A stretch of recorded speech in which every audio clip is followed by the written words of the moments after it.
அனைவருக்கும் வணக்கம். நான் மகப்பேறு மருத்துவர் டாக்டர் லதா கோபிநாத், எல்ஜி தீபம் மருத்துவமனையின் இணை இயக்குநராக உள்ளேன். எல்ஜி தீபம் மருத்துவமனை இன்று துவங்கப்பட்டு ராமநாதபுரம் மற்றும் சுற்று வட்டார மக்களுக்கான மருத்துவ சேவையில் மிக மகத்தான பணி செய்யும் நோக்கத்துடன் இன்று துவங்கப்பட்டுள்ளது.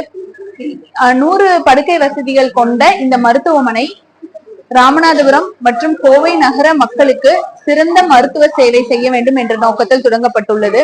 இதில் தீவிர சிகிச்சை பகுதி பிரத்யேக இருதயத்திற்கான அதிநவீன ஆஞ்சியோகிராம், கேத்லாப் மற்றும் அதிநவீன அறுவை சிகிச்சை வசதிகள் கொண்ட அறுவை அரங்கத்துடன் துவக்கப்பட்டுள்ளது. மகப்பேறு, மகளிர் நிலம் மற்றும் அறுவை சிகிச்சைகளுக்கான லாப்ராஸ்கோபி, எண்டோஸ்கோபி என பல வசதிகளுடன் இம்மருத்துவமனை இன்று துவங்கப்பட்டுள்ளது. தீவிர சிகிச்சைக்கு பிரத்யேகமான பிரிவும் இருதய சிகிச்சைக்கான பிரத்யேகமான பிரிவும் துவங்கப்பட்டுள்ளது. இங்கு சிடி ஸ்கேன் வசதி, பிளட் ஸ்டோரேஜ் வசதி போன்ற அனைத்து வசதிகளும் இந்த மருத்துவமனையில் அமைக்கப்பட்டுள்ளது.